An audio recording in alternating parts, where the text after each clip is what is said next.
What are we doing here? Oh, there's the extra.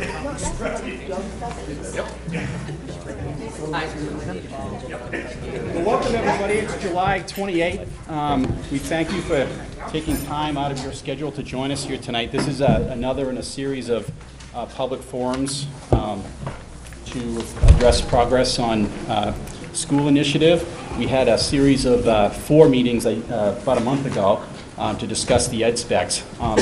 Idea here tonight is for us to do is little talking and to hear from you, but we do have a brief introduction to tell you where we come since we had our last series of public meetings, and we have a PowerPoint presentation, and I'm going to go over slide 1 first. We'll do that actually first, so forgive me. I'm Mike Kennison. I'm head of the Facilities Committee. I've been on the school board for a little over a year, and there are a few new faces since the last meeting, so why don't we go clockwise here, starting with Elena. So Elena Lyon, Facilities Committee.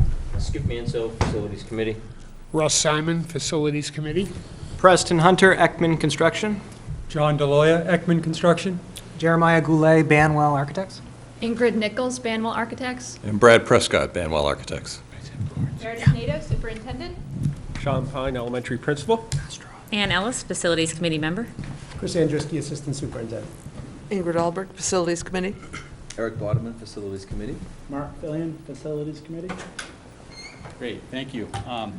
So we've got a brief presentation that will lead into a discussion on the schematic design drawings we have, and then we're going to open it up to questioning after that and give you guys a little idea of where we're headed to next in terms of the next steps. So I just wanted to review, because I think it's important what our overall goal is here, and it's a bond vote in 2017 for both schools. That's important to understand. We are moving towards that goal, and we will have a proposal to present to the public in March. It's important, and you know, within that, the overall goal, which we constantly remind ourselves, is the long-term needs of both schools. And this is a different approach, I suppose, than the last time around, which we just considered the junior, senior high school. Here we're trying to solve the problems of all the schools, because they do have some issues. Both schools have issues, and we want to address them both at the same time.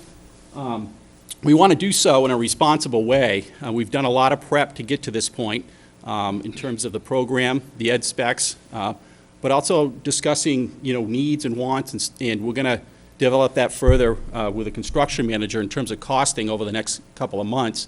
But it has to be, you know, educationally sound. That's number one.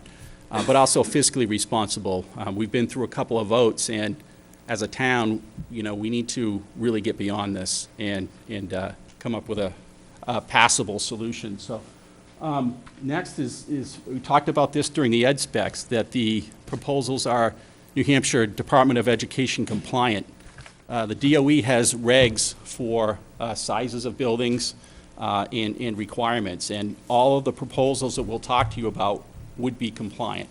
So that's important. Same thing with the American with Disability Act compliance as well.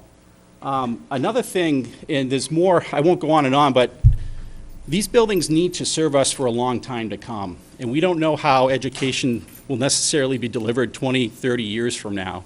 But we need to build buildings that are flexible, buildings that are capable of expanding both technology-wise, but also in how education is delivered. So you'll see that the Banwell firm will talk about how those aspects are incorporated into these designs. There's also flexibility for further expansion should the district need it down the road at both schools. So we'll point that out as we go through these. And that goes into the issue of flexibility as well. I think most important is a hallmark, I think, of our process is to have rich public input. That's why we're having these meetings in series. Last time we talked about the educational specs. Those are enough to digest for a while. I mean, we certainly talked about them as a facilities committee for 6 months on end and picked them apart. This is the second stage. These are high-level drawings. These aren't the final word, nor is it your final opportunity for input on these. So we're at the stage where we're looking at, from a high level, what we might do at both schools, The next stage we'll get to is putting costs on things. And, there may be some choices to be made at that point. But at least by that point, you'll understand what the programming is, you'll understand what the concepts are behind the design, so you can make an informed decision. And then in November, we'll sort of have a final public input session before we wrap things up for a warrant article and a bond vote. So very briefly, we sort of outlined the steps that got us here. I am missing about 50 things. And I can't thank everybody that I need to because I'm going to leave somebody out. But there have been hundreds, probably thousands of hours devoted by volunteers to get to this point.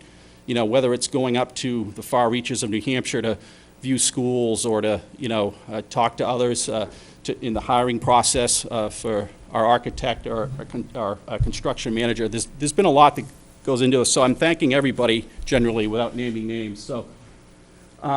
The process for us really started with a JEC report back in April of 2015. As many of you know, the town in the school district got together and formed a joint committee to look at the needs of the schools. That was sort of the beginning point. That report's up on our website, and you can review it. It's sort of the starting point. It was an open discussion, and we sort of modeled our approach on that, why we're having all the public sessions. I think it was a good model to start from.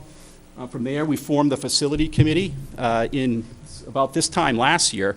And important to me, and I think to the school board in forming that, was to get diversity, not only of experience, but of points of view.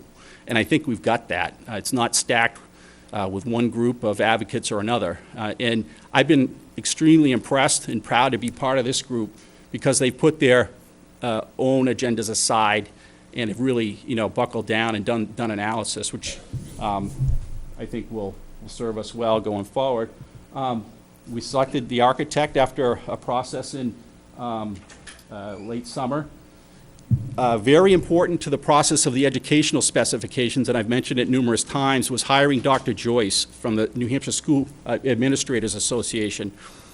We felt last fall that we needed sort of an independent look at our program. It's one thing to hear from teachers and administrators who are actually working there, but I think it's valuable, too, to have an independent set of eyes, a disinterested set of eyes on that.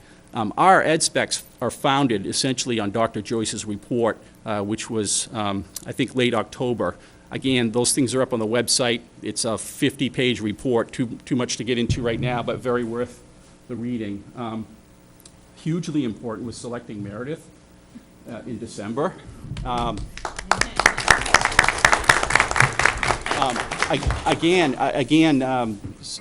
Fresh perspective, super smart, super experienced, couldn't have come at a better time. So it's been good, yeah.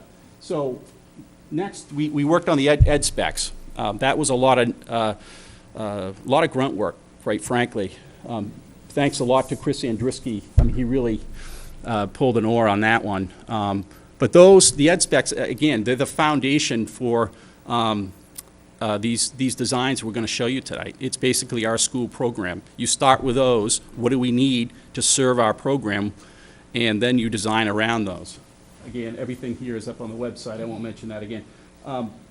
Then the architects have done they went into the buildings, literally with tape measures and went in lasers and went over every square inch of the building. It's been done before, but it's always comforting to know that, it's been done recently, it's been done right, and so that's another part of our due diligence.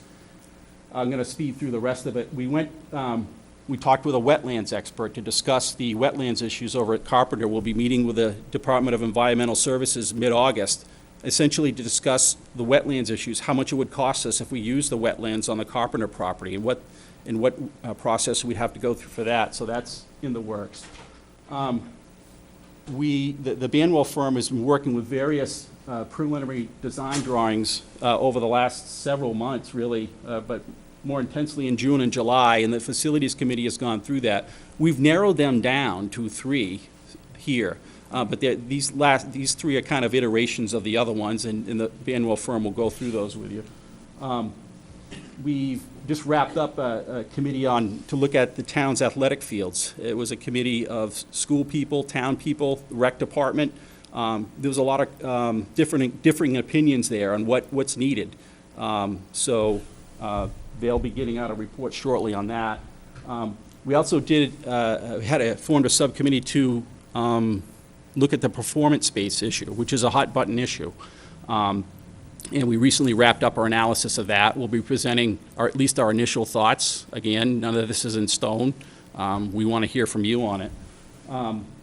We had a mechanical and engineering and plumbing analysis done of both buildings. That report's up on the website. Also had a meeting with the engineering folks a couple of weeks ago where they went through that with us.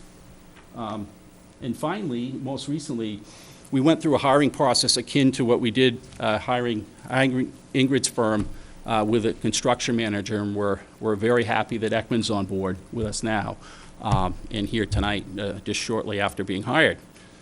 So with that, we'll get into the good stuff. Great, well, thank you, Mike.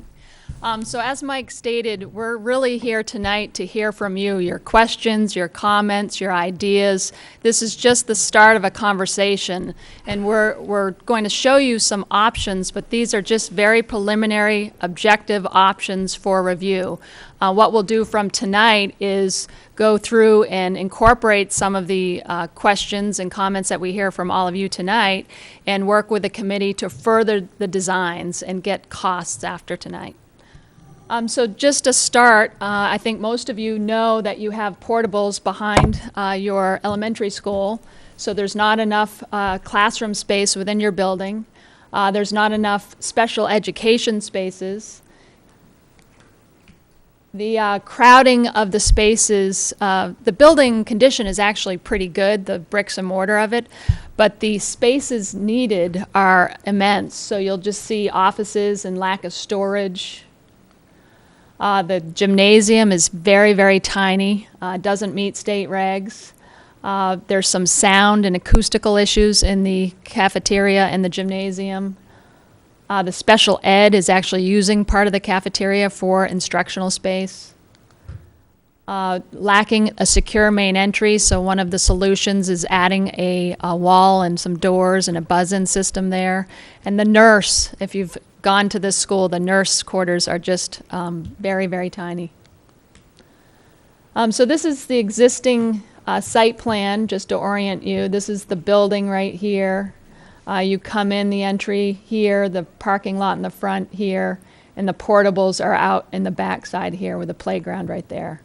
And this is the piece of property that you've recently purchased this last year. This is just, again, a blow-up of your existing school here in the portables.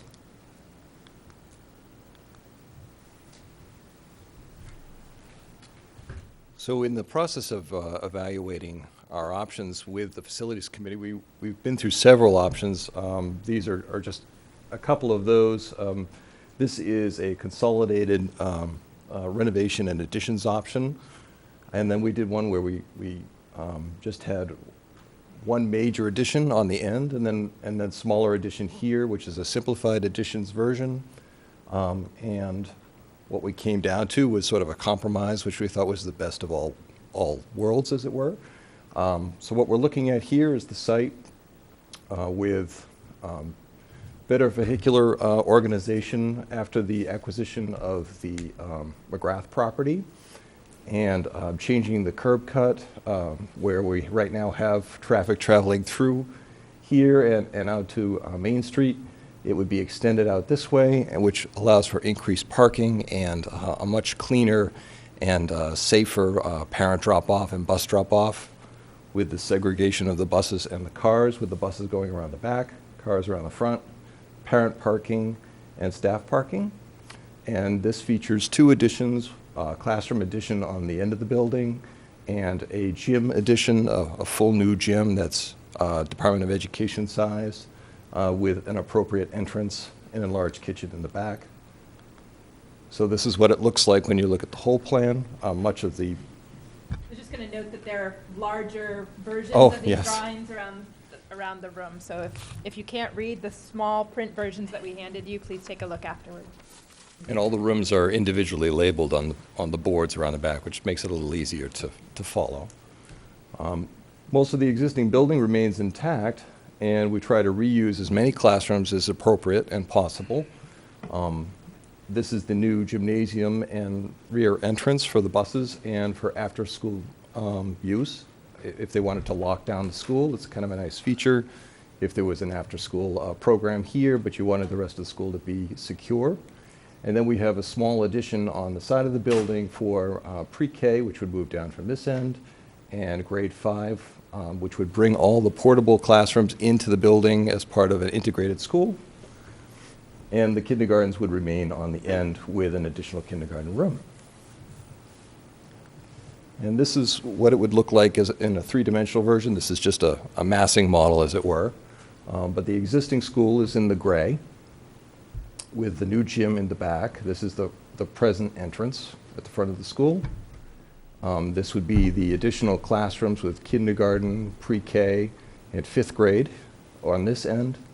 And this is the view from the rear of the school with the bus drop-off in the back, parent drop-off in the front, rear entrance, gymnasium, 5th grade classrooms, kindergarten, and preschool classrooms. So we do a quick list of advantages and disadvantages for every option, and this is just a bulleted version. We found that this option created more playground and yard spaces that were grade appropriate and right off the kindergarten rooms or the kindergarten play area as well as pre-K. This option has less disruption to the kindergartners, which is wonderful for the school's operation to be as continuous as possible. It's also less expensive to do it this way. There are only 2 building additions to this option, which again can have a cost impact as well as a timing impact. It's less phasing of the project. We talked about the easier lockdown of the school, the way it's organized for the gym and cafeteria.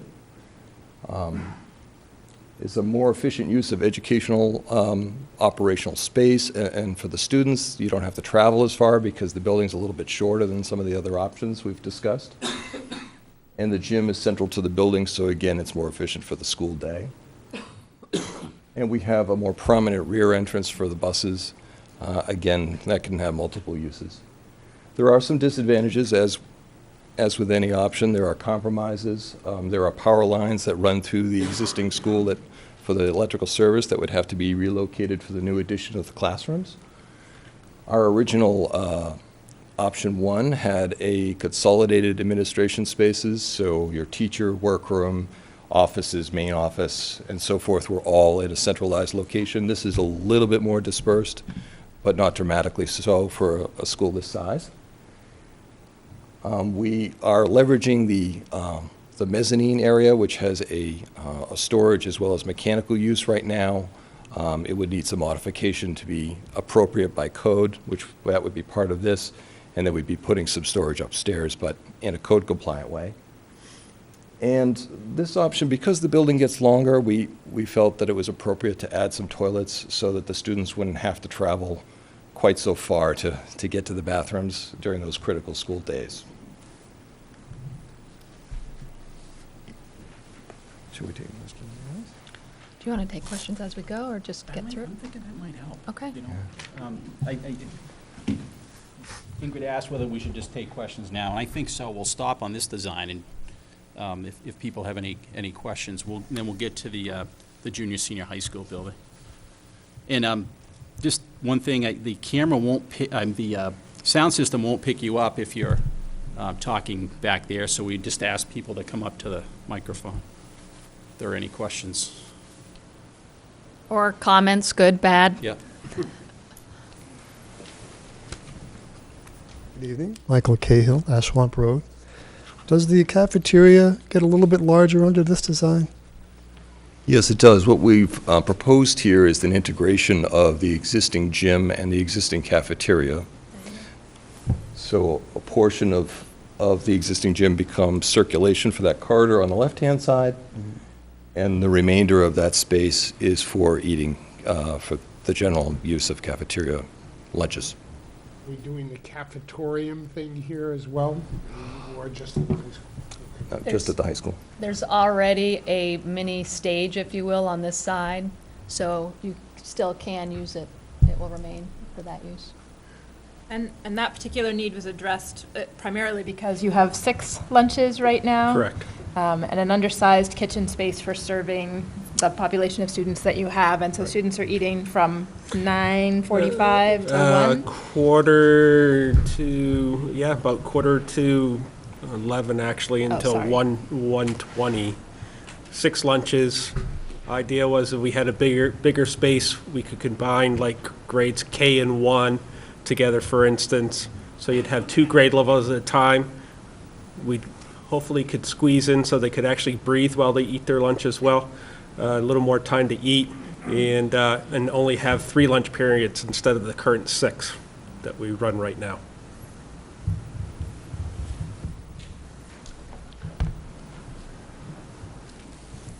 Just a question, really something maybe to think about. So currently in the elementary school, where the stage is, so if you're doing the cafetorium type of idea, when you go see a performance or something like that in there, it's really challenging, difficult for parents to see the kids on the stage. So maybe something to think about is if there's any ideas to help that issue. Can we just ask that you identify yourselves when you come up? It's fine, it's just helpful to me. Can I make a quick follow-up on that, to that question? So Amy, in terms of your question, and because I was part of the subcommittee that looked at the performance space, and we talked about the performance space needs of both facilities. Right.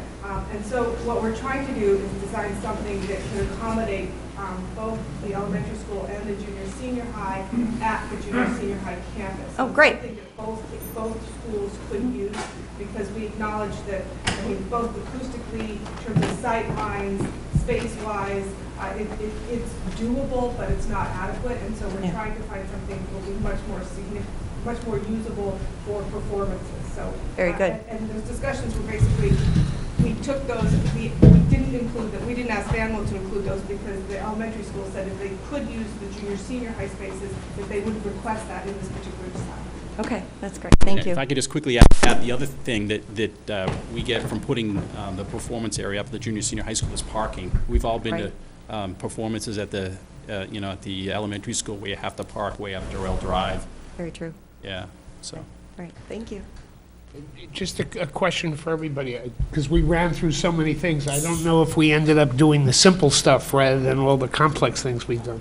We have one option that we're presenting tonight for the elementary school, which is called an ad reno. And the other 2 options are for the junior-senior high school. One is an ad reno in the current space, and another one is the potential of building a new junior-senior high across the street. So those are the 3 that we're talking about tonight out of the, I don't know, 50 by now we've gone through.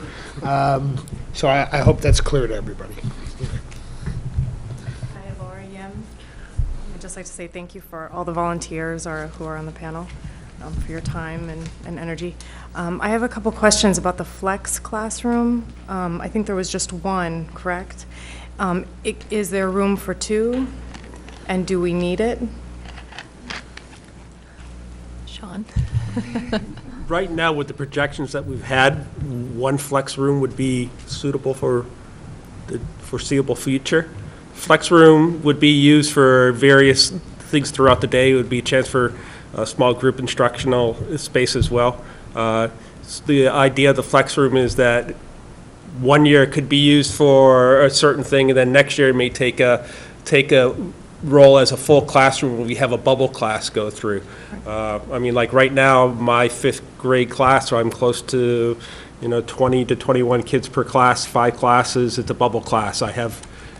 If we have those bubbles go through again, instead of having to find another way to squeeze them all into rooms, we can have reasonable instructional ratios for classrooms.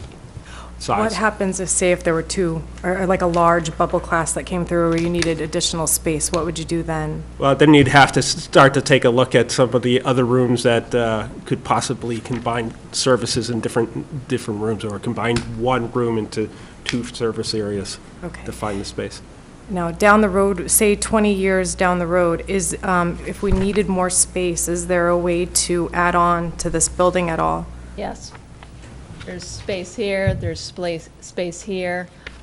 This site plan, we're going to be having a civil engineer join our team too. And this site plan, we actually have another play field here as well. But there's plenty of spaces that we could add on. We could do a 2 classroom addition here. So Okay. plenty. Okay, thank you. If I can just add on to that too, we actually recently closed on the McGrath property. I just noticed that in part because the for sale sign's gone, but Meredith just confirmed it, so that's a good thing. And so that, adds to our ability to expand things, but also, the other warrant article that we worked on was 4 acres in back of the school. It's all ledge, but, 20 years from now, if the need arises and the economics were right, there's potential additional acreage back there too.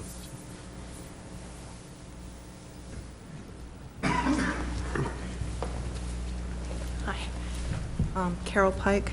Is there any particular reason that the kindergarten and pre-K are on the end of the building with the 5th grade rather than the lower classes? Well, it's kind of interesting. I'm glad you brought that up, actually. In the current configuration, the pre-K is on the far end, the opposite end of where my current kindergarten is. The idea is to bring those 2 grade levels closer together so that kindergarten teachers can work with the pre-K and transitioning those kids into kindergarten. Right now, my 5th grade is right by my kindergarten, and it actually turned into a wonderful partnership. A lot of the 5th grade classrooms work with kindergarten classrooms in terms of reading to the kids, doing activities with them. So I think it's a win-win situation for the kindergartners and for the 5th graders to have that sort of peer-tutor relationship. It's taken on some really nice aspects this year.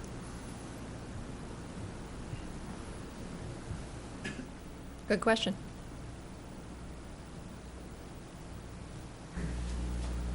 Okay, if there's nothing else, let's move on to the junior-senior high drawings. Okay, so these are some photos of your existing building. And this was the old main entry, and right now you actually have to drive around the entire school, and then the existing main entry is on the side here, which is right next to the dumpster and your kitchen and all of your deliveries. The corridors are crowded with lockers and ducts, and they barely meet state minimum standards. There's instructional crowding. There's storage crowding like the other school. Many of these spaces don't meet the state education minimum square feet. There's storage just about in every nook and cranny. The labs in the middle school and classrooms are too small. The kitchen is extremely tiny. If you've never seen that, you should take a tour. Very little kitchen storage space for food. And then the mechanical and electrical equipment in your facility here is literally vintage, yes. The entire system is on its last leg and really needs to be replaced. The electrical distribution, if you read the report, is old as well. There's many different types that spread around the school. There are some recent renovation projects that you've done to upgrade lights, so we'd salvage anything that was recently done, but for the most part, the electrical distribution would have to be redone. So this is the existing site plan of the entire campus. So this is the existing school here, and the Carpenter property is on the back side here. All of the greenhouse stuff, as you know, has been dismantled. This is a wetlands map of the Carpenter property. So there are 2 wetland areas that we're looking at. And this is a blow-up of the existing school with all of the existing parking and the roadways around it. on just existing plans. As Mike said, we went thoroughly through them to document what you have. And this is the upper floor of the school. Now Jeremiah will bring you through the options. Hi there. So we looked at several options, much like the elementary school for the junior senior high school. Here is a look at one of them. So we looked at this one as well as this one, among a few others, and we really tried to consolidate and use the best ideas from both of them in the scheme that we have come up with for this renovation option. So this is the proposed renovation option site here. You'll see, Main Street here, the Carpenter property over here, the existing school shown in gray, the new additions shown in white.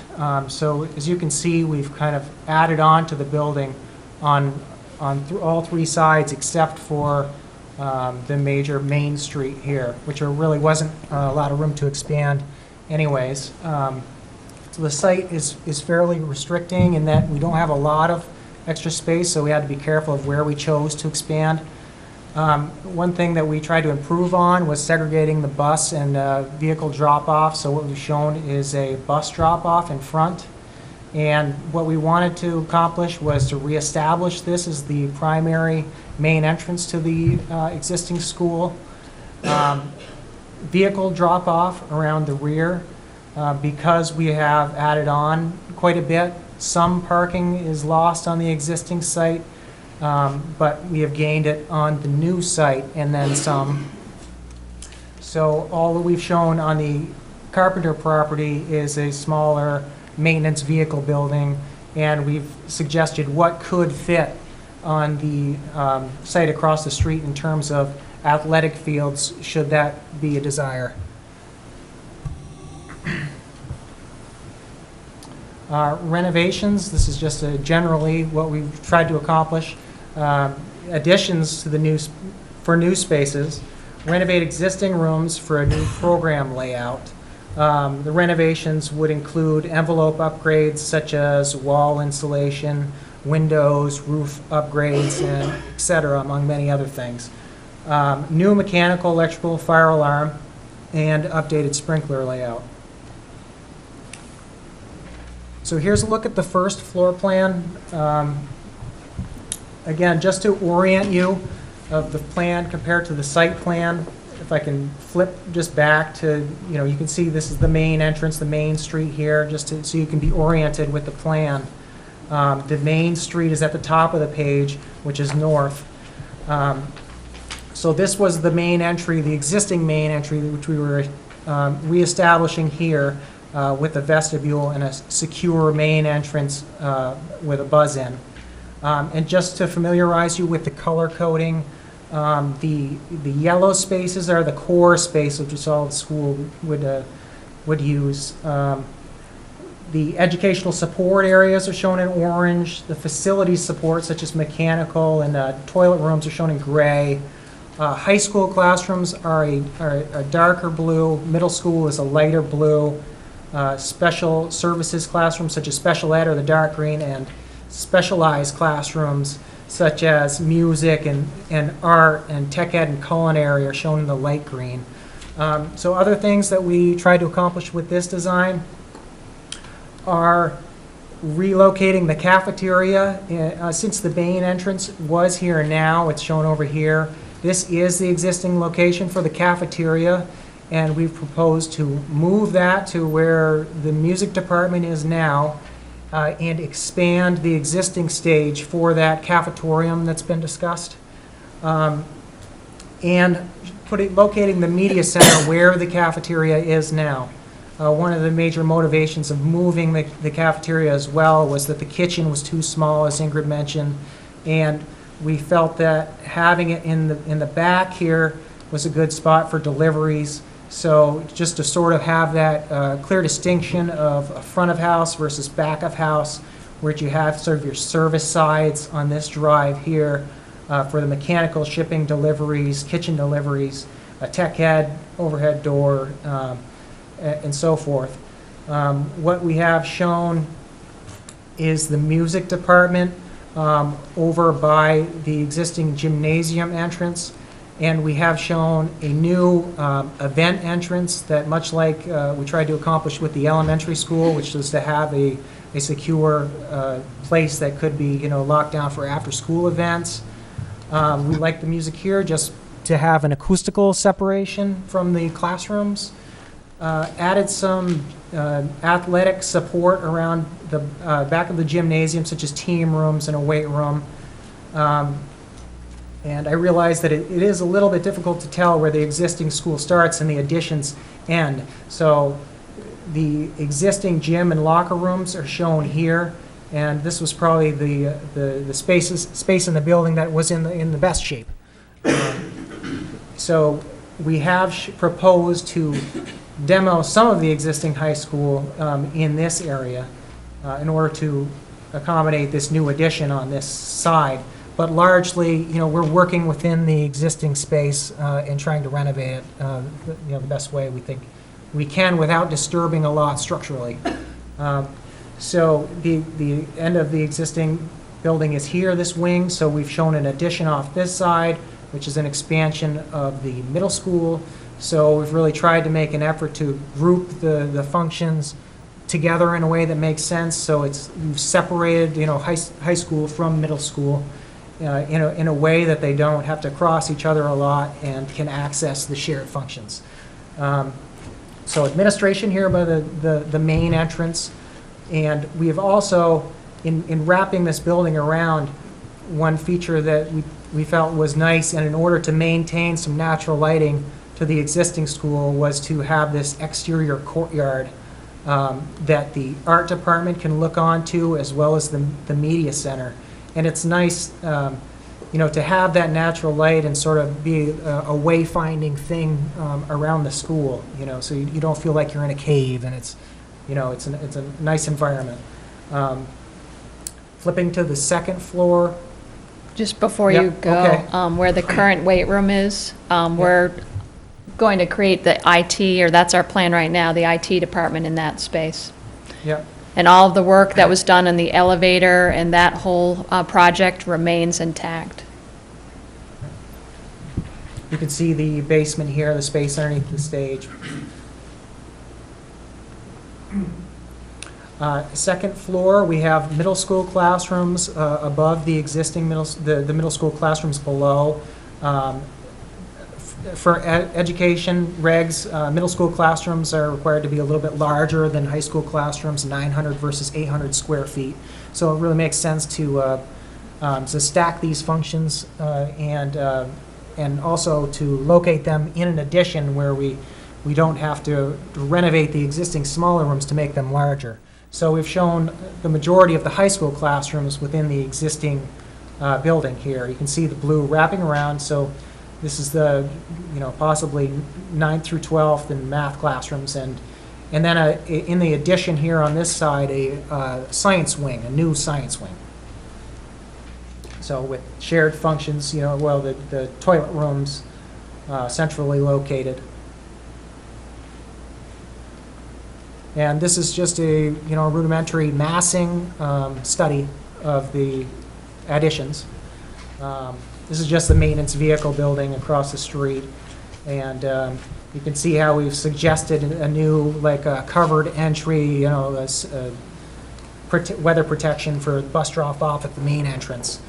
This was the event entry side, so you can see an addition here.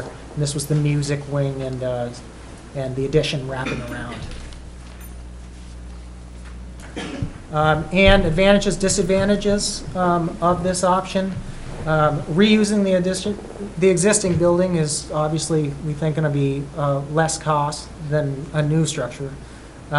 More field capacity in the street, across the street, should you need it. We've tried to connect the circulation loops throughout the design. It's just more convenient as a way to circulate through the building and where you want to go. Daylight, as I touched on, to most instructional spaces. There are a few little compromises here and there that we had to make to work within the existing spaces. As I discussed, music separated, and our classrooms are together. Some of the disadvantages, in reusing an existing building, it can be less efficient just having to work with what's there. You know, if there's some spaces that aren't sized exactly to the program, and just trying to work with that can be a challenge. The media center, how it was kind of centrally located, made it a little bit more difficult to use in off hours in terms of not having it right near an entrance. Tech ed space would require some acoustic separation from the space above. You have to cross the street for parking, and the maintenance is located across the street. It's probably worth Yeah. mentioning that the parking across the street was designated for staff, and there's enough Yeah. parking designed on the school side of the street for the students. So should we Okay. stop here and or go through both? Why don't we Go through both? keep chugging Okay. through both, and then we'll Sure.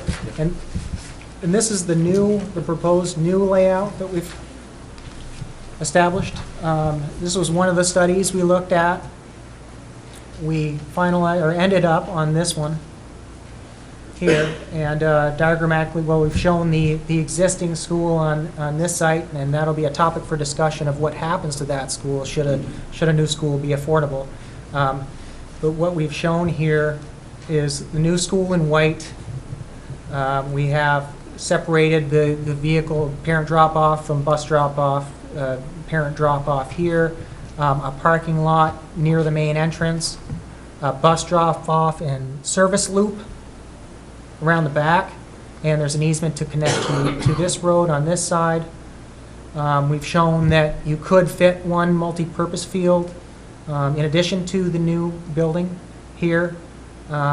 You know, and we have, you know, some service and deliveries for the new school shown. For this first floor plan, the main concept with this design was to have the middle school space and the high school space have its own area with the combined functions at the center that they would converge and use. So we really have a middle school wing and a high school wing, and the shared functions in the center. So the main entrance here, the parking lot is down here, service drive around back. As you enter in from the main entrance, there'd be a double height lobby space flanked by the media center with its support spaces and administration guidance with a secure vestibule. At the main entrance lobby, we have the major functions for public functions as well located there, such as the gymnasium and a cafetorium with a stage here, a flex classroom off the cafetorium, which could be opened up into the cafeteria, the kitchen located here for deliveries. And we have our specialized classrooms grouped together in this with the music off the back of the stage, thinking that there could be a ramp up here so that this area was at the same elevation as the stage for performances. Cable, culinary arts, tech ed. You have your mechanical service spaces at the rear of the building, your gym support spaces consolidated at the back of the gym, such as your locker rooms and your team rooms and support spaces for that.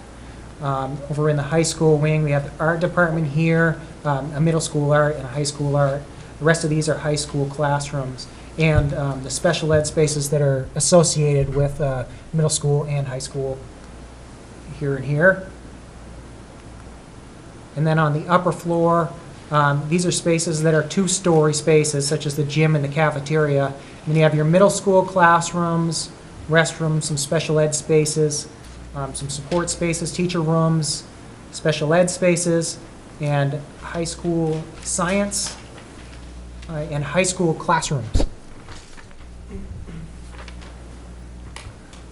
Here is just a beginning massing model of that, showing the main entrance here. There's the lobby space, the media center, middle school, and high school.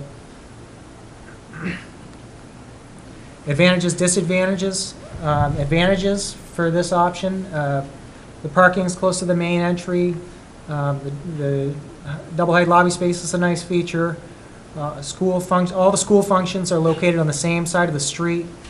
Good for after-hours lockdown for community use of the gym, media center, cafeteria.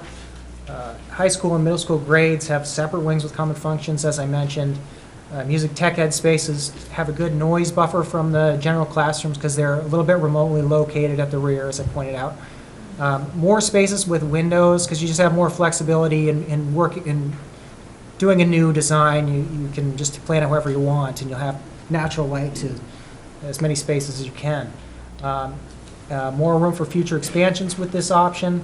The reno option that was previously discussed, there's less real estate on the existing site for expansion. There's one kind of corner of the site that we've kind of designated for that over by that event entry. And disadvantages, a higher capital cost could cost more upfront for a new building, we think. Use of what happens to the existing high school building. There's less space for new fields on that site. The bus drop-off is a little further from the main entry than on the proposed reno option. This will affect the wetlands, so there'll be some mitigation costs for disturbing those and having to build over them.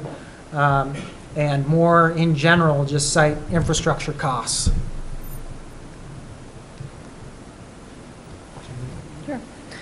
So for a cafetorium, we figured we would show you a few examples of the thought of what it could look like. So this is actually a photo, I think, Skip, did you take this one? At the Portsmouth Middle School that was recently completed. Can I just pause? So Sure. there's been a lot of discussion about this because I think most of us have experience with cafetoriums that were built in the 70s and 80s that are acoustically very difficult spaces to attend performances in. They are often difficult in terms of sight lines to see people in. You're usually hauling out chairs from somewhere else in the building. So we know that there are spaces such as the one in Portsmouth that Skip visited, which this photograph is of, that have been designed more recently, where all of that is taken into account. Lighting, you can see a lighting grid at the top. You can see the acoustical tiles, see the lighting design, see that it's intended to be used as a performance space. So it's dramatically different from some of the spaces most of us probably remember from our prior experience. I could just add to that, I think there were also not only just site visits, but discussions. I think Anne had discussions, and you had discussions with different people in performance arts in those spaces who were using them, and they talked about, the level of functionality. Does it work for your drama program? Does it work for your band program? Does it work for chorus? And the things that came back to us are the ones that had been designed specifically to be an auditorium as well as like a cafeteria. We're very positive, and I think that most of us on the committee were quite surprised that there was positive feedback from the people who were running those programs about those particular spaces. So that was just a footnote to look at the visuals as well as kind of some evidence from those users in those spaces. And this ties all into the whole flexibility of space. So you can see here that this could be a meeting room, it could be a cafeteria, it could be, these tables could be stored away in a storage room, and you could have chairs lined out like this. And you can really either have a raised stage or you could have a flat stage. You can have a proscenium arch, you could have specialty lighting. There are many different ways that you can accomplish this goal. And these are just some examples of other areas. 2 height space, a height and a half, different lighting schemes, windows, no windows. So there's a lot you can do.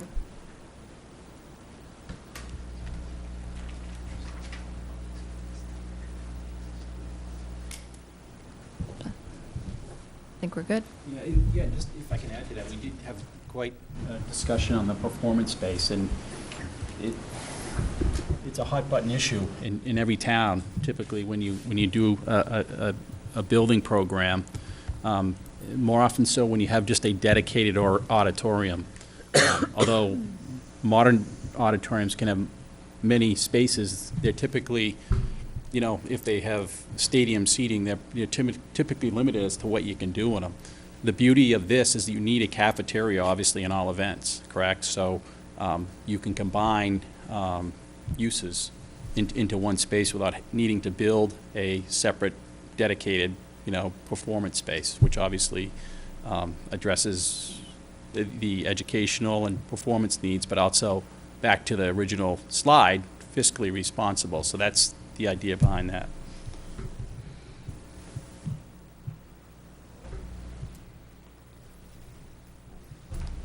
Michael Cahill, Swamp Road. I think this goes for both plans, but particularly the junior, senior high school. When you're talking about renovation, what are we thinking about as far as time? How long would it take to get these things done? It's a good question for our construction manager, but I'll take a first stab if you want, Preston. We're thinking it's going to take 2 years, 2 full summers, and then renovations as a domino effect. As you get one piece done, you move the kids in, then you renovate part of it. So I'm thinking 2 years. On the junior, senior high. Yes, yes. Did Mike mention it's our first day on the job? That's something that really needs to be studied carefully. And along with that is the phasing. How do we keep the students separated from construction? There's a lot that goes into that, but we'll stick with Ingrid's ballpark for now. And the reverse of that, I guess, would be how long might the new options take? It would be quicker. It would be quicker. We can say that in confidence. And I think the ad reno at the elementary school, there was some discussion about that probably being over a year, like from end of one school year to the beginning of Yeah, I think you'll need 2 summers there too. Yeah. Just another note, one of the things, and this is the Ingrid brought up, I think a couple meetings ago, is that we do have portable classrooms. That's one of our at this particular time. And so if we did go with an ad reno, you could utilize those portable classrooms for the students in the interim well. I mean, just as kind of a flex space, a very temporary flex space. So that was something that was pointed out to kind of maybe do elementary school and then move some of those portable classrooms to high school. Well, and put a couple of kids in there. Sort of just there's that element as well. Nicole Benson, Mockingbird Lane. Along the theme of timeline, were you thinking of doing, if we did an ad reno for the junior, senior high and the elementary school, would you do them in tandem or would you space that out? Like, how would you do that? I would think so. Yeah, we would definitely think they would both be done during the same duration.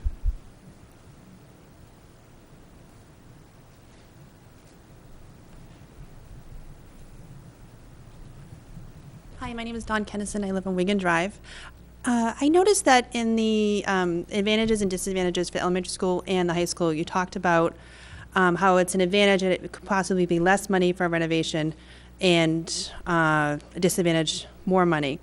But you don't address the useful life expectancy of both of those and how those play out long term, which I know when my husband and I just replaced our roof, we decided on a metal roof because it's going to last 35 years versus 15. So could you address that a little bit for us? Sure, yeah. The thought, and when we are going to sit down over the next few weeks with Ekman to look at cost, is we want to try to keep it as apples to apples as possible. So whatever we're doing for the renovation, we want to bring it up to the same insulation values, the same window R values as the new building, so that you get that true cost difference so you can understand it. Anytime you build a new building, obviously you're using new materials. It's all new caulking, new windows, new air and vapor barriers, new concrete. So it's like a new car versus a renovation. But doing renovations, as this one would be a total gut, if you will, in terms of the exterior walls, insulation, roof. We'd keep as many existing walls as we can, but doing a renovation, it's still older buildings. You know, you have the creaky floors where the wood frame floors are, so you still would have some of that charm. But all the mechanical systems would be new, just like a new building. All of the electrical systems would be new, just like a new building. The roofs as well. So, you know, a new building, in theory, will technically last longer, but depending upon the level of renovation, both should be able to last decades, you know.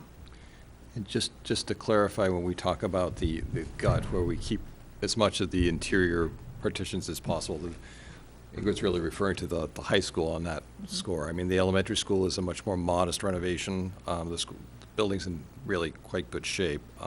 It needs some work, but for the most part, you're talking about two different levels of renovation depending on the building. And so part of our job in working with the engineers and the construction manager and the building committee is to look at, okay, the metal roof versus an asphalt roof. Which one will last longer? What's the life expectancy? What's the payback? So that's all of those nitty-gritty details are what we'll be looking at.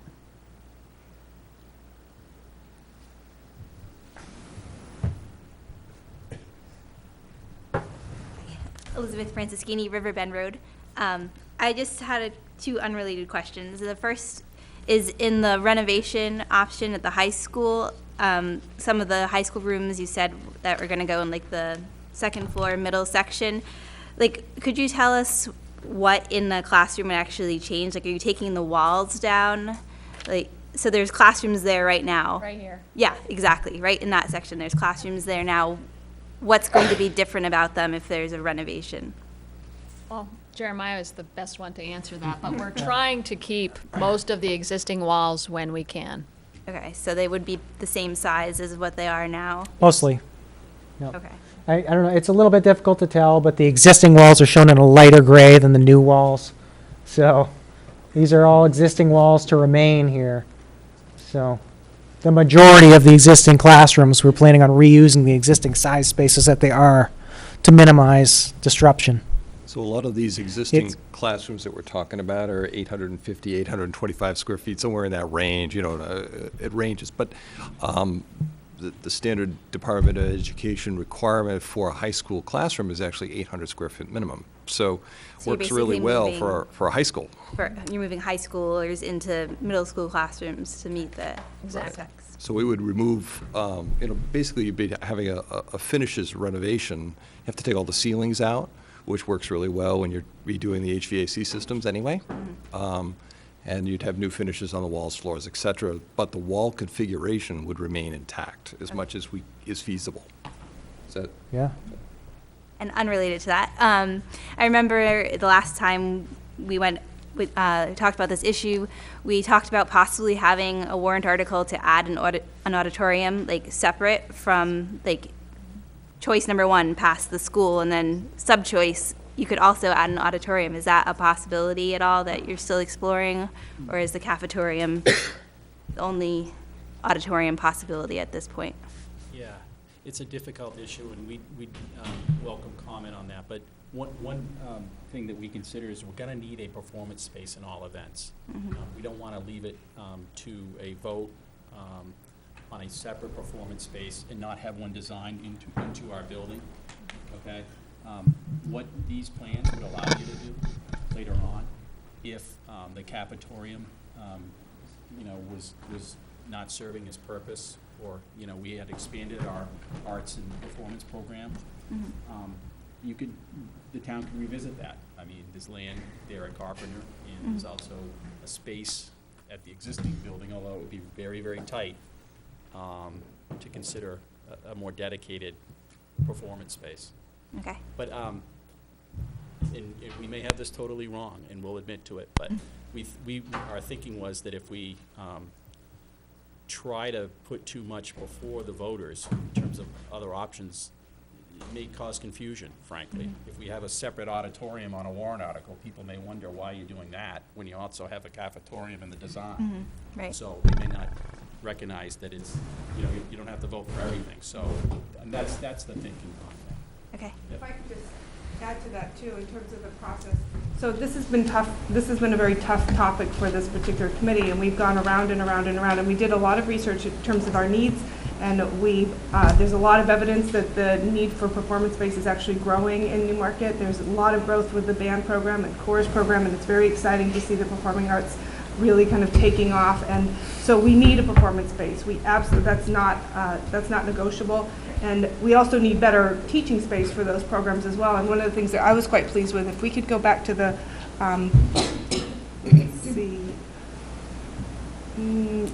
the Reno ground floor.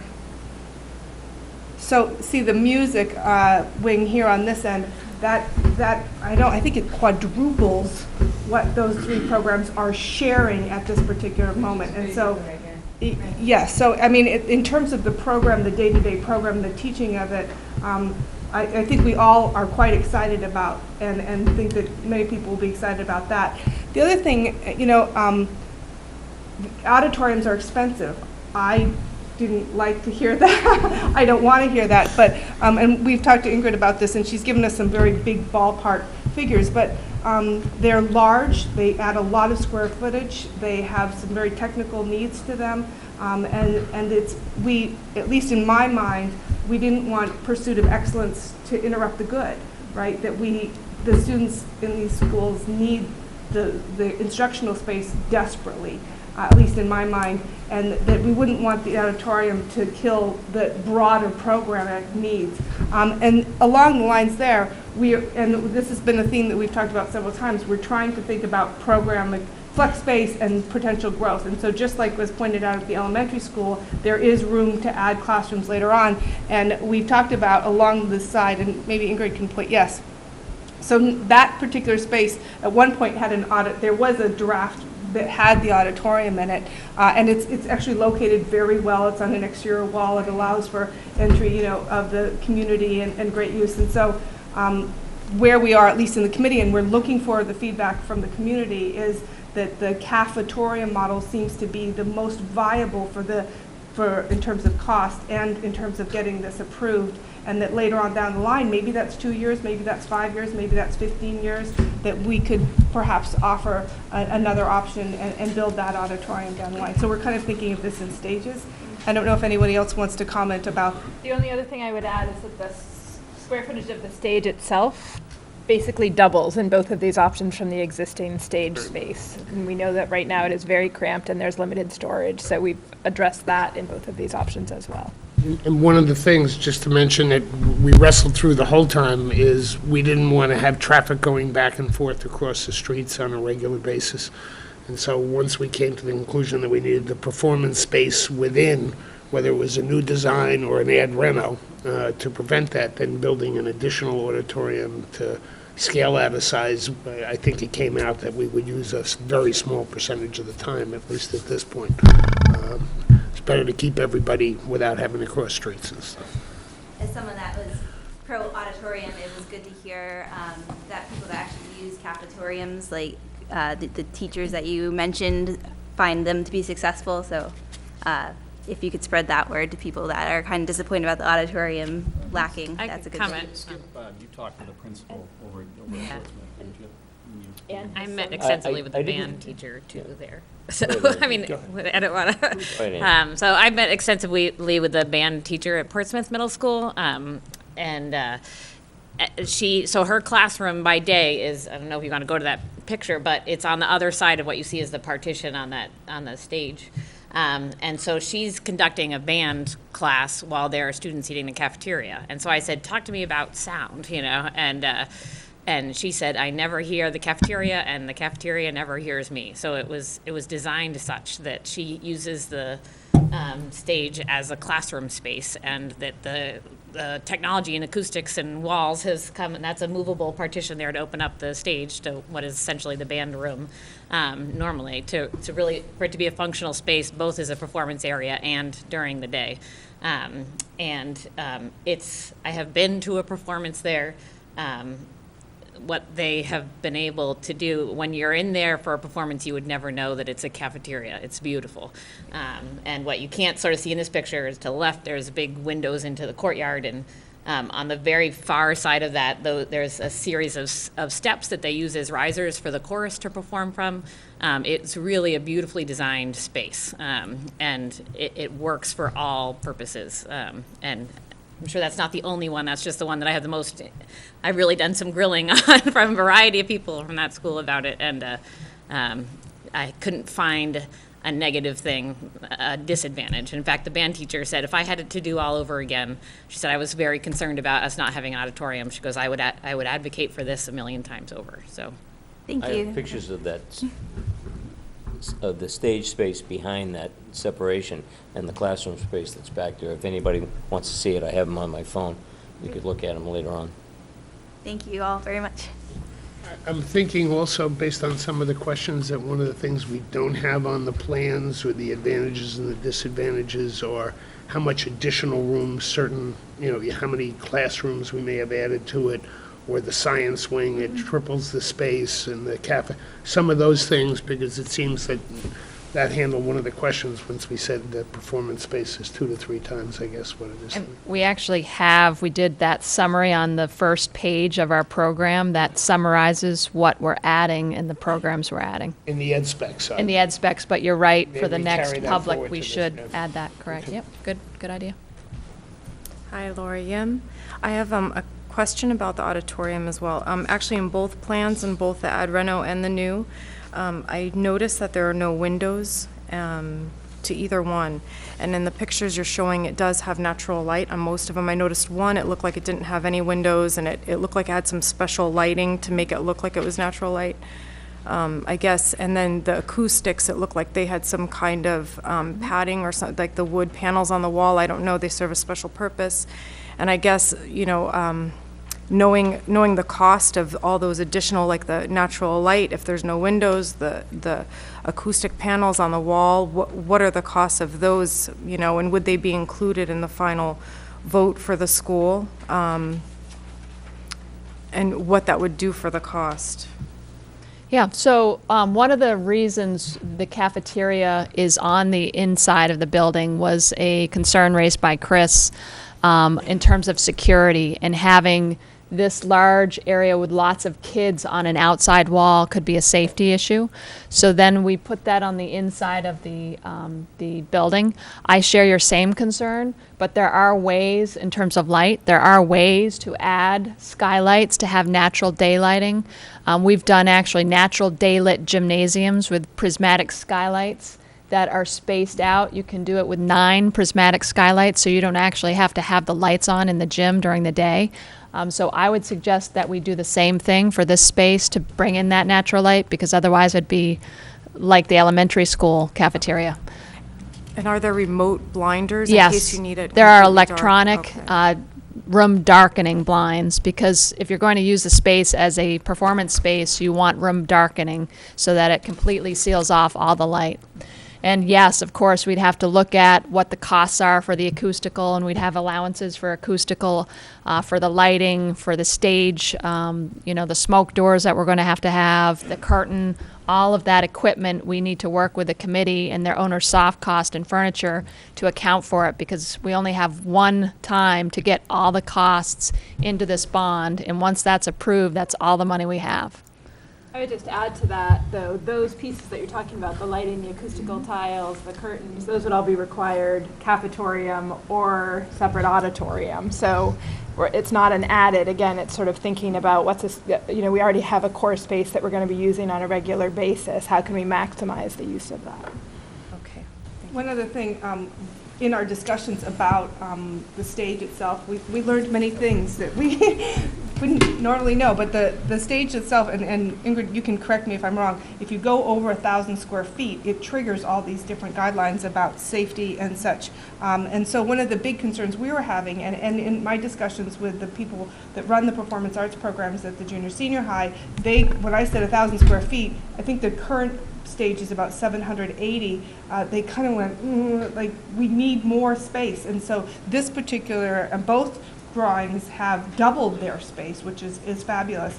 And it does trigger those particular costs, but we've decided it's worth it, right? And maybe Ingrid, you could elaborate on the over 1,000 square foot stage cost, but I know that there's some safety issues, lighting and such.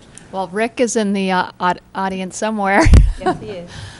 So basically, it's a legitimate stage. So you have additional items such as sprinklers, additional sprinklers, smoke doors that are tied to your fire alarm at the roof, so that if something behind stage catches on fire, they automatically open. Additional ADA obviously is a concern in either option, but there's additional code concerns that we'd have to do. But my point is, we're not scrimping on that particular element. We said, let's give them the space that they need for the performances that they need. The seating is not in a traditional auditorium, it's in the cafeteria. That gives us that flex space capacity, but we're still making sure that the program has its needs and the stage has its space, even though it's going to send the cost up a little bit. Has anyone from the other schools that you visited complained about the seating and not being able to see? You know, I know you could probably stagger the seats like in a castle brick pattern or whatever where you can kind of see through heads, but do you have an issue with seeing to the stage? Because I know at the elementary school it's so aggravating to not be able to see your kids. It is, yeah. Well, the elementary school, I think the existing stage is only 6 inches off the floor. This is a good 4 feet. So the sightlines are much more acceptable at the high school. So. But I think as Ingrid mentioned, there are some designs that show sort of different levels in a cafetorium. So you might have 2 or 3 seating levels, probably not more than 2 in a cafetorium that size, but you could have sort of differences in grade that would allow for better visibility. Okay. And then I have some other questions. Someone had mentioned something about just inspecting the pipes and seeing if there were any lead pipes in the building, and is that going to be done? And okay. And if there are lead pipes, does it increase the cost of removal of those? Versus, do they have to do anything special or no? Well, I'd probably like the construction guys, but there's a lot of building blocks to this. And one of the issues that Mike brought up was our review of the existing equipment, security systems, electric systems, heating, ventilating. Much of that due to the fact that it's probably 5 to 10 years past its useful life, but still operating. So that's another chunk of being able to look through, not only from, even if you're not touching the building, would you replace all that equipment, air conditioning, security, but now that you're adding to it, what systems need to be in place. So all those pieces, including, we brought up the pipes, the environmental studies that are going to have to be done on the ground, et cetera. Right. I mean, as a resident, of the town, and knowing my kids are going to be going there, I would like to know that all that stuff would be done, obviously prior to going into an ad reno school. Yeah. Last we talked about it, we were planning on cameras in the piping to be able to. I don't know if you're aware of this, but they have cameras that will travel through piping systems and find out and take samples and. Okay. And then also I have another concern as well. What about the asbestos in the ceiling and the floor tiles? Which is a huge concern of mine as well. I know you can't, hang a projector if you have a ceiling tile with asbestos. And then obviously I know if you go back to the ad reno for the cafetorium and the stage, it looks like it's the same line. So because it looks like there's a window right there. So I assume that it's the same space, but if you were to obviously you're going to have to do some of the roof and stuff like that and redo the electrical, that's again, and then you're going to be dealing with those asbestos tiles on the top. So are you going to replace all the rooms with asbestos, and what is the cost of that? Great question, and that's something we do need to wrap our arms around. You do have some environmental reports now, but we need to really get a good handle on what it will cost. From doing the elevator project, we know that there's asbestos here, and when we redid these 4 classrooms up and down, we got rid of all the asbestos. And I think as you've been doing renovations around the school, you've slowly been getting rid of it. So we know the areas that you've gotten rid of it, but we need to get our arms around the costs and where the pipe insulation and test other things, because there could be drywall that has asbestos in it or floors under floors. So we'll have a cost, but I think we'll also have a contingency for unknowns as well. Right. And with that contingency of unknowns and with the cost of asbestos removal and everything else, would that put it over the top versus a new That's what we're going to figure out. That's what we're hoping these guys will tell us. Okay. And then for seating, for the cafetorium, will there be no pull-out bleachers? It's just going to be the cafeteria tables, or no one's decided that's not? Yeah, I mean, I think we anticipate that there would be movable seating that would be stored somewhere in that space, depending on how it was being used. Certainly, there will be cafeteria seating, tables in there of some sort. Okay. And if there's a two-tier level in the cafeteria, you don't really need the pull-out bleachers? No, there wouldn't be bleachers, I don't think. No there's pull-out any- bleachers, okay. And then for the middle school and high school traffic flow, and it looks like they share separate staircases in the new, the new high school. But it looks like there are the specialized classrooms, and so would there be intermingling to get to the specialized classrooms in the new? Or just interfacing in between the middle schoolers and the high schoolers? Right here. So yes, there would be intermingling. Okay. And in the ad reno, it looks like there would be as well. In both designs, there would be, okay. And there is now. Yeah. I know they try to keep it at a minimum, and I just want to know if that's gonna, if it's gonna be the same, is it gonna be more interfacing, or? I think it will be less. Less. We're providing designated middle school restrooms here. There's a middle school stair that can go up and down. Right. So really, we're trying to improve that to keep them segregated as much as we can. Yeah, I noticed that, thank you. And then the other one is the open locker area. And in one of the prior meetings, Mr. Manzoni had said that, it's nice having the lockers in the hallways because the kids are focused, they get straight to the class, they're not sitting there mingling, and things are pretty much under control, and they can see, it's a straight shot, they can see what the kids are doing, there's better supervision. And I noticed in the ad reno, there's open locker areas. Are there any in the hallway? Oh, yeah. Okay, there's still some in the hallway? Yes. So the hallway, the existing hallway is still that narrow hallway, and it would remain that way in the ad reno? In the ad reno, I believe the ones that are in the hallway on the high school side, the middle school will have team lockers where you could actually do teaming in that locker space, which is more of a middle school concept. Okay. Some of the other things, if you look at the ad reno, and I don't have it in front of me, but some of those areas are kind of locker pod areas, but we've also talked about them as being flexible learning spaces too. So you can take a classroom or a group of people within a classroom into that locker pod area and use that as an interim basis. My building, the one I work in, was recently renovated, and they have space for students as well. And it's actually very, very beautiful. They have like some kind of, they're not couches, they're kind of built-in benches that are soft. And I see students studying together, kind of ad hoc study sessions there all the time. And so that was something that was discussed as kind of another flexible space that you can use for programming as well as storage of books and such. As we develop these options further, we'll do locker layouts to determine, where they're most appropriately located, so we minimize the narrowness that's there now, places that are best suited for it. So we haven't gotten that far yet, but it's on our list. Thank you.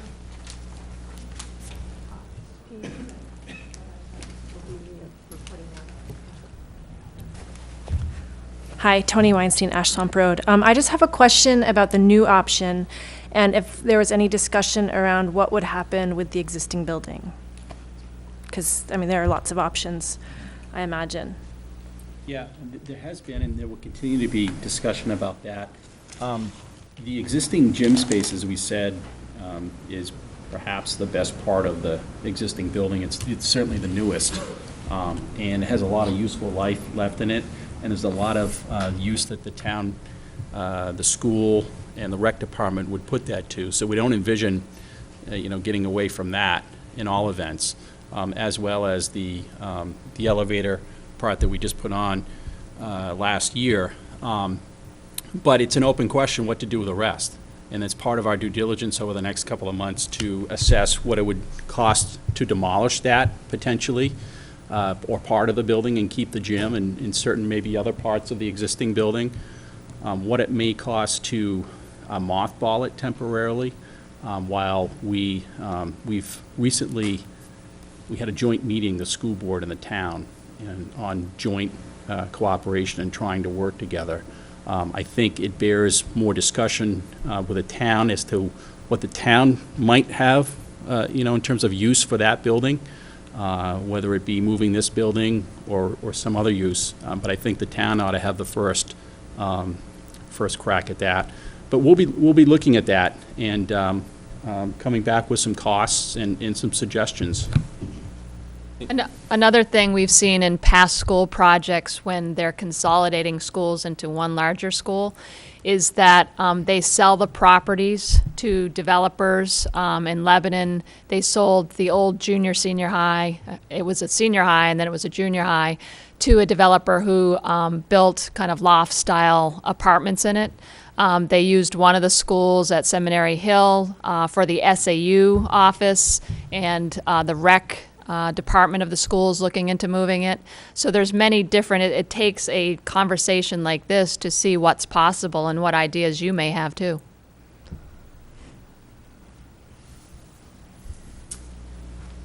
Hi, Ben Reeder. I like the option of the courtyard, and I don't know if you guys considered that with the new school possibly as well to offer some kind of natural light for, I know the comments about light for the cafeteria and the safety concerns, so I don't know if that would be an option to add that in with the newer site to have that option as well. So good idea.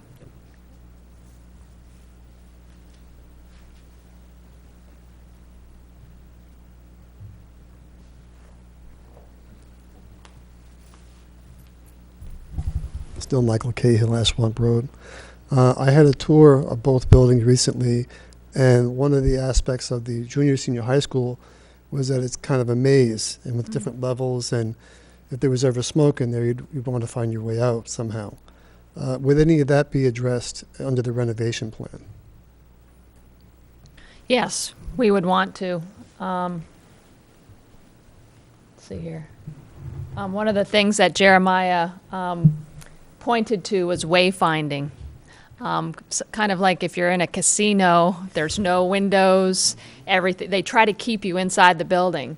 So having this main street here, as well as this main street, and having loops, so you know the event entry is here, the gymnasium is here, this main entry, and the ability, so it's not all, it doesn't feel like one place. We can also use color so that you can know where you are in the building. The middle school may have one color and the high school would have a different paint color or different floor colors or different locker colors. So there's different ways that we can do things inexpensively to help with that. It's probably worth mentioning that the renovation configuration you're looking at here also increases the safety of the building from an egress perspective. There are more stairways, more direct access exits in emergency situations, and they're right-sized. So they're wider, which is helpful. The other thing is view corridors too. Right now you have a lot of corridors that you go down and you have to turn and you can't really see a long distance. So having these longer corridors that you can see things and having different colors to tell you where you are will help.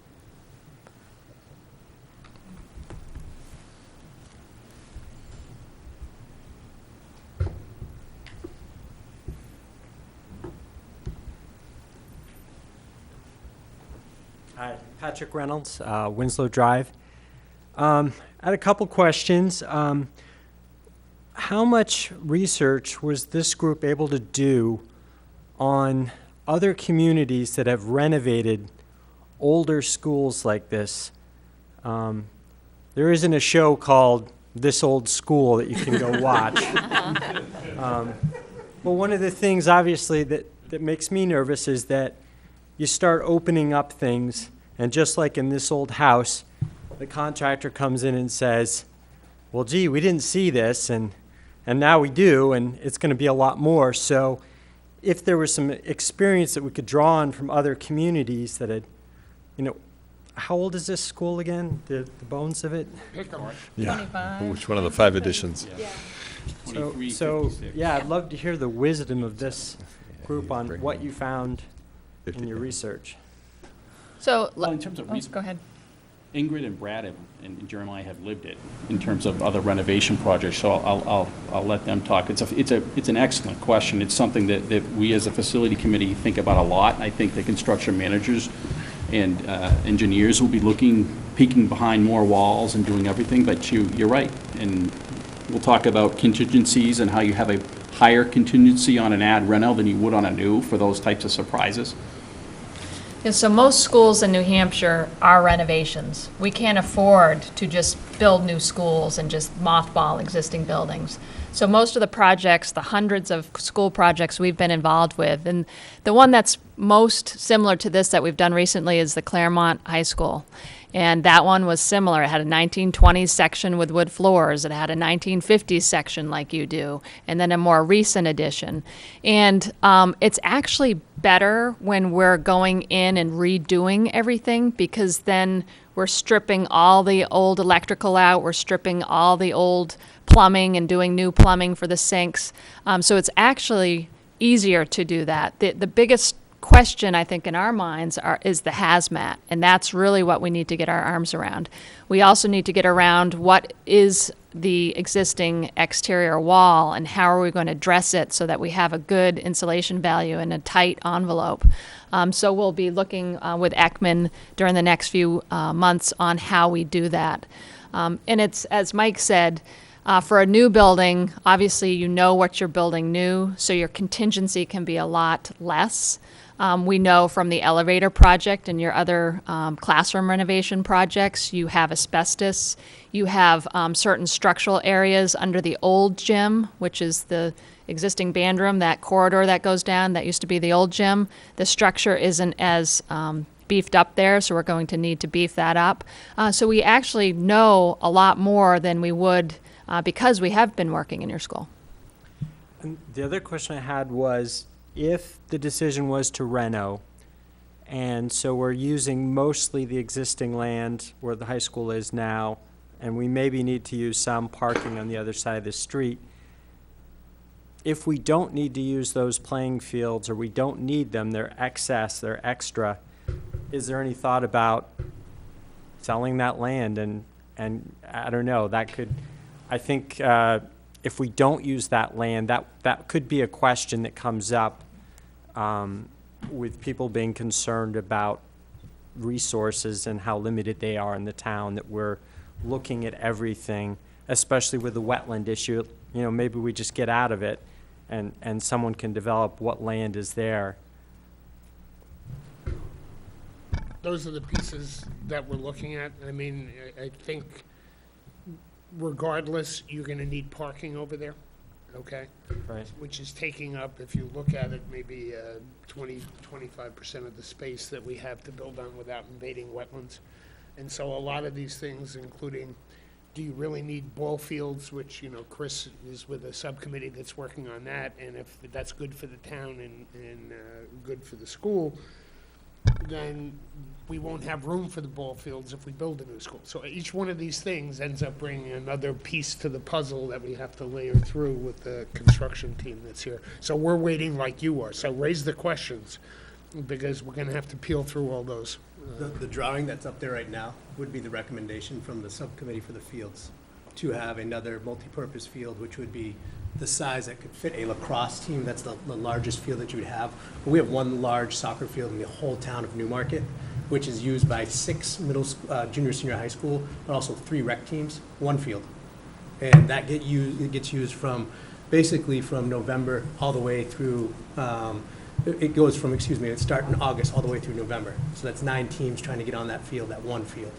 So our recommendation would be something like that for the fields, to have a multi-purpose field and another baseball field, because we're in the same position with baseball, 6 teams for the junior, senior high school, but also the rec programs, and there's multiple rec programs trying to use that field as well. So that would be a recommendation that we'd have. The other thing I just want to point out is we aren't proposing a track, but we wanted to plan out the field so that if you did want to add a track in 10, 15 years, you could add it. Thank you. Hi, Nicole Benson. I think you touched on this, Ingrid. There's was there a seismic code issue? And I think you touched on that you said real briefly. Could you go into that? Yes, and I'm probably going to get it wrong. We did have a facility committee meeting probably a month and a half ago, and we've conferred many times with a structural engineer on this. So there's a code, and Rick, is he still here? He's probably aware of it too. So basically what we have determined is that if more of 30% of the structure is structurally modified, then it kicks you in to having to do that structural modification or upgrades, if you will. Or if more than 50% of the building area is the architectural work area. And both of these things, we actually sent an email to Mike Hoffman too, Rick, just to triple check our interpretation of it, and he agreed with us. As long as we're under those thresholds, we do not have to structurally upgrade for seismic. Now that doesn't mean if we, in our investigations, we find things, well, definitely there's some older pieces that we're going to find. We did at Claremont. There will be things that we need to shore up or beef up, but we won't have that added cost, and that's what our renovation is showing. Previous work does not roll into current. Correct. Okay, that's my, yeah. Yes. So current proposal, more Exactly. than 30%, not anything previous going into. Okay, Correct. Thank you. And we'll stick something up on the website that outlines all of the specifics of that, because it's a more complicated, it's not black and white. You've got to read through all the pieces. But bottom line, Mike Hoffman is happy with our interpretation, and I'm sure I'll be talking with Rick about this too. Ready for more? Sort of a different question. Troy Zbruskus, town. Sort of a different question, but what's exciting about starting from scratch is that you can sort of think big and differently. Are there any committees or collaboration going on about pushing the envelope of education? So, yeah, talk. So I was going to say, well, I just got back from a private school in Maine, and we did a week-long on design thinking, and it was this big room of collaboration and sort of, again, just sort of looking at education in a completely different way of bringing kids together and teachers together and laser printers and development and just, you know, kind of blowing the roof off what traditional education has always been. And it's kind of exciting that, you know, I think this town is very unique and a gift in a way that we are one town, one school. And so I look at this as an opportunity to sort of take this to the next level. And are there committees or what goes on in the thinking of facilities and education? So I'm going to start, although I haven't been involved with this group for long in terms of those discussions, but I've been part of a national group of superintendents. There are about 50 of us working with the American Association of School Administrators, who are involved together doing a lot of thinking and reading and talking and learning and visiting sites really about the future of education, talking about personalized learning, looking at different spaces. I've been in dozens of schools over the past few years, and it's definitely one of my passions. One of the things that we've talked about in terms of, you know, as we look at existing spaces, how are we building in that flexibility, knowing that education 20 years from now is going to look very different from how it looks now and how it looked 50, 70, 80 years ago when some of our buildings were originally conceived. You know, I would say that we've looked at maker spaces, for example. And so we built space in as we've sort of thought about our existing computer technology space, our existing media spaces, how are we transforming those to serve more as learning commons. So a maker space is but for those who might not, a maker space is essentially a hands-on laboratory type environment for students to learn in. So it might be that as a class, you can go to the maker space to work on whatever project you're working on, and we can put some links to makerspace sites and some information about that on the website as well. Yeah. Yep. Yep.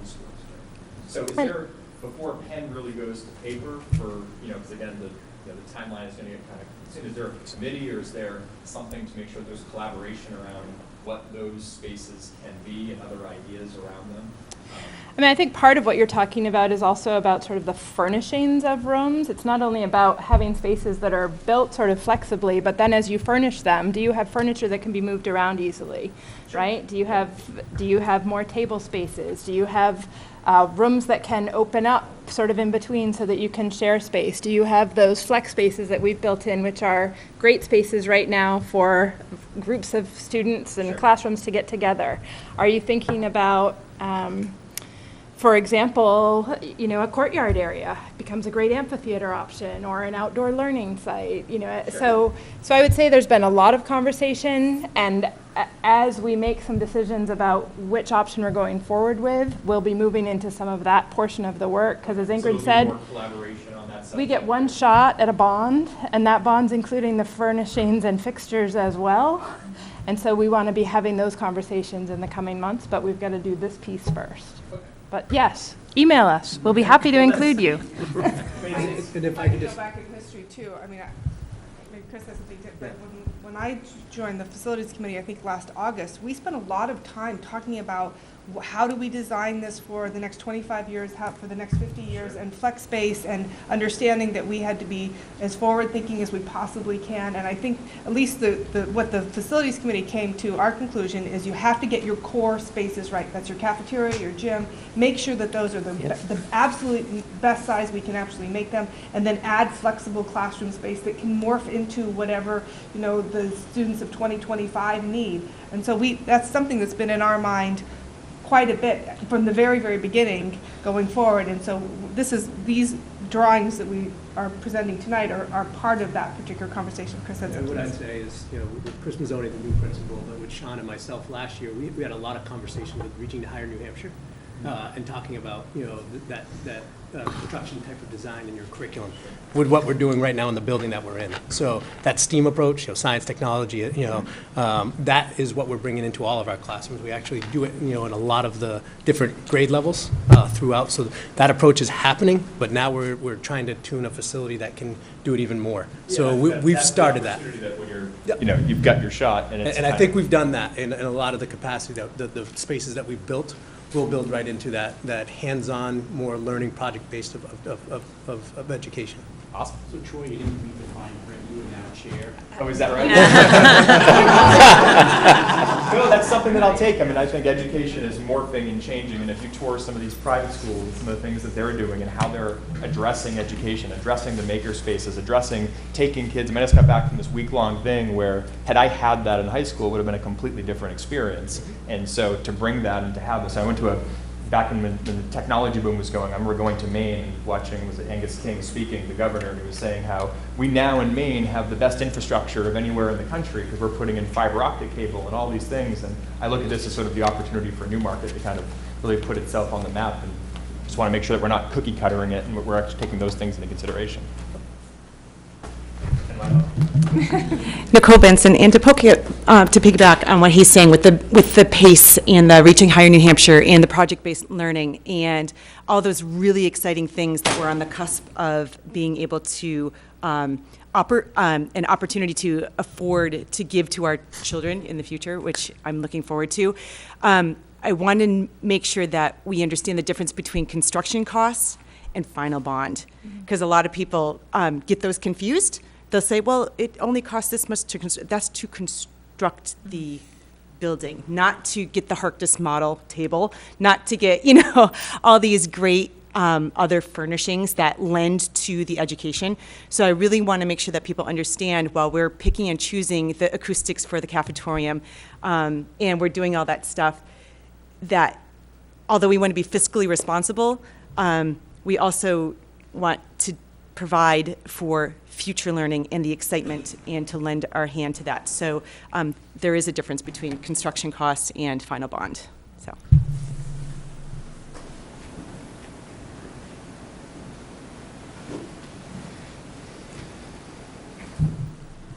Hi, Laura again. I have a question. How much did the schools go over who did renovations in New Hampshire? When everything was said and done, how much did they go over their proposed budget to, you know, or the contingency, you know, the contingency budget to fix things that were found or redo something? Like obviously when you do a renovation, it's right. You know, you start, you know, ripping things down and you obviously find, you know, lots of things you didn't account for. And I know you have a contingency plan, But are there any schools that went above and beyond that, I guess, in New Hampshire? Not to my knowledge. I mean, when you pass the bond vote, that is the nugget that you have. That's what you have to live within. So when we're only going to be designing a very schematic plan right now, and these guys have the tough job of putting numbers to that.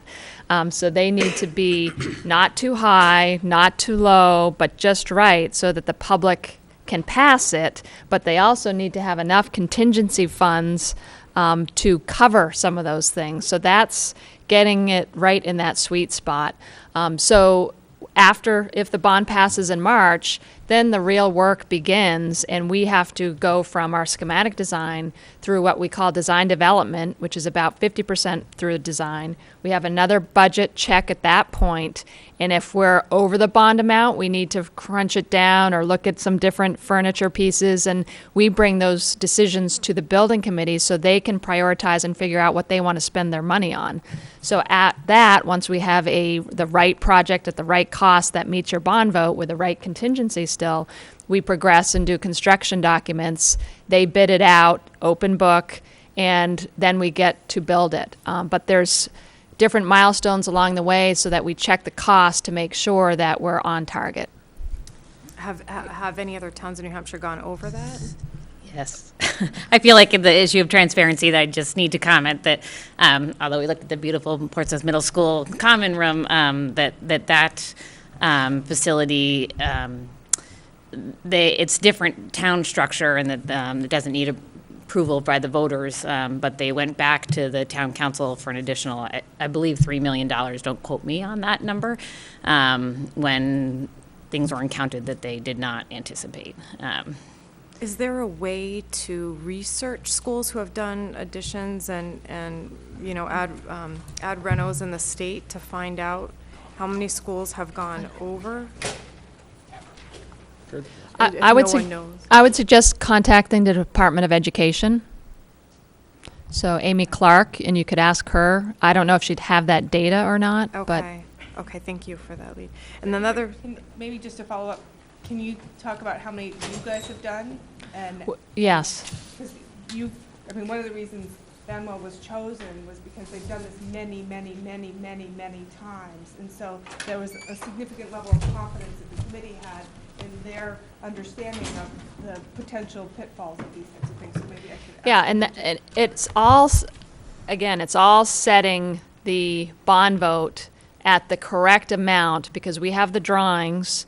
We're talking about schematic things. We're talking about big picture things. We're estimating furniture. We don't have the design money to fully design the whole thing before we go to the bond vote. So we have to get that number right, and that's the number we have to live within. So of all the bond votes that we've done, we have never gone and asked for more money. It's you have to live within your means, and the real work begins after the bond vote passes. So now the hard work begins because we actually have to design it and get all the little pieces and get the hazmat and get the site pieces and make it work. But all along the way, it's your decision on what you want to do and prioritize. For instance, and at Claremont, we had estimated the hazmat, and we had a consultant come in and do a preliminary review of it at $250,000. In the end, it cost $400,000. So in order to compensate for that, you guys have to make the decisions on, you know, part of the contingency can cover that, but part of I think we did 3 sides of windows, and they decided one side was good enough for the windows, and the payback was over 30 years, so they really didn't need to do the windows on that third side. So different things take precedence. Okay, thank you. And then one last question. For long-term planning with both options, the ad reno and the new high school, junior, senior high school building, which one gives more room for growth in case we do have just like a population burst in Newmarket, you know, 20, 40 years down the line, and, you know, we don't want to have to build another new school. Which design gives more? If you build ball fields, neither of them. They're all pretty tight fits. Yeah. Both sites are fairly tight. You know, you have the wetlands here on the new school side, and you only have room for one multipurpose room on the new school side. You could look at going up another story on this side. There is this area for expansion over here. You really can't go anywhere that way.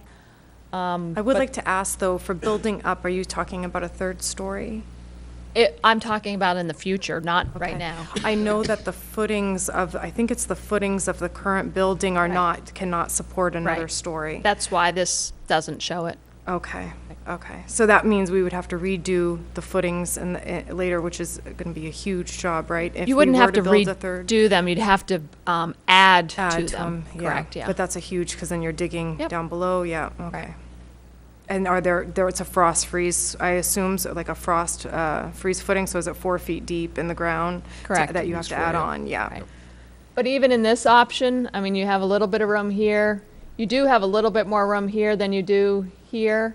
So a slight advantage to add more space in the new school option, but both are pretty tight.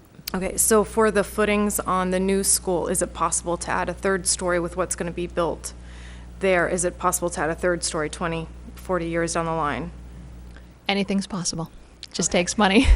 Okay, so we base it, but I guess my concern is I would hope that it would be built if we go, with or it's in the, I guess, it's in the plan that we would be able to have the footings to have a third. You wouldn't want to do that now because by the time you did that, the codes would have changed, so you'd have to do something different anyway. Okay. A lot of people ask too, can we plan it now so that the roof of this can add a story later? Again, the added cost to do that now, you'd have to change it later on structurally anyway because of codes. Okay. It wouldn't make sense for the added money that it would take. Okay, thanks for the clarification.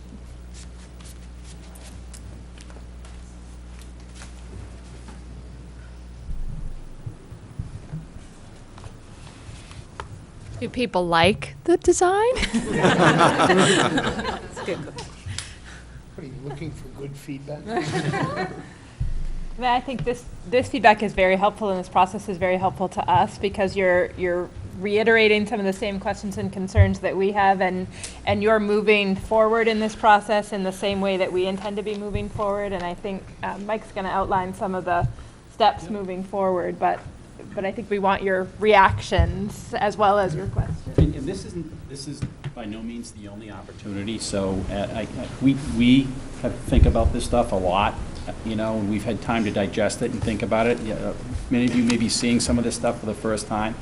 You may have an epiphany at breakfast tomorrow morning, and if you do, please let us know, because there's no monopoly of knowledge up here, so by all means, get in touch with us. Come to a facilities committee meeting, come to a school board meeting, or send us an email, whatever you feel comfortable doing. And we will have another sets of meetings in September. So, I thought I'd just quickly, it's getting late, so I thought I'd quickly go over what the next steps are.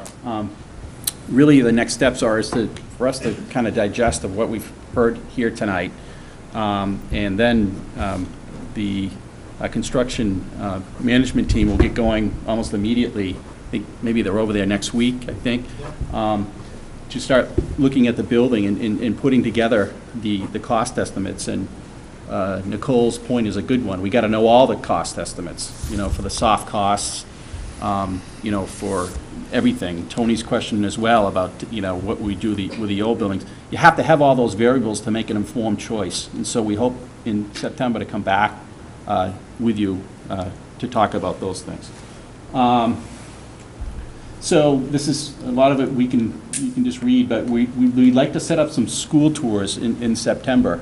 There's no substitute for having actually gone through and see the building. I mean, we've all heard about its problems and its quirks and all that, but we'd like to set up some open days, probably on Saturdays, for people to go through both schools and see, put these things in context. So when we get back in September as well, we want to make sure our staff at both buildings know what we've done all summer, and we've done a lot. They're the ones that are going to be teaching in these spaces. They have the peculiar knowledge to inform us as well. So we're going to have a meeting with them and the architect and probably the construction management team.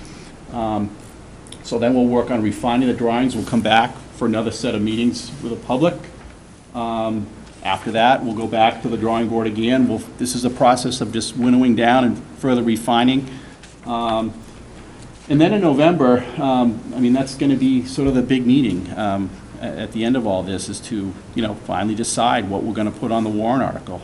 We hope by that time, and we rely, and I can't emphasize this enough, we're doing a lot of work up here, but we rely on the public as well. And we're grateful that you're here tonight to get the word out. Because this isn't on everybody's radar. So to the extent people out there can help us, and we'll be working on a website and all that and doing our part, we greatly appreciate it, people getting the word out. So, and then after we have everything sort of decided, I mean, it's off to the races until March, and getting out there, meeting with groups, meeting with people, tours of the schools. So that's the general process. Yeah. Could you set up a tour of the cafeteria in Portsmouth Middle School, like one Saturday, just offer it up and get it really out there for those people who are concerned about that? We will do our best. We obviously can't control their response, but we certainly can work on that. We can keep our hockey players away from People bent over backwards. We visited 11 or 12 schools, I think, back about, close to a year ago. People bent over backwards. I mean, there were people, it was amazing. People were there at like 8 or 9 at night, just touring us, after working all day. So I bet you we can get that done. Is there anything else? Well, thank you very much. We appreciate it. Thank you.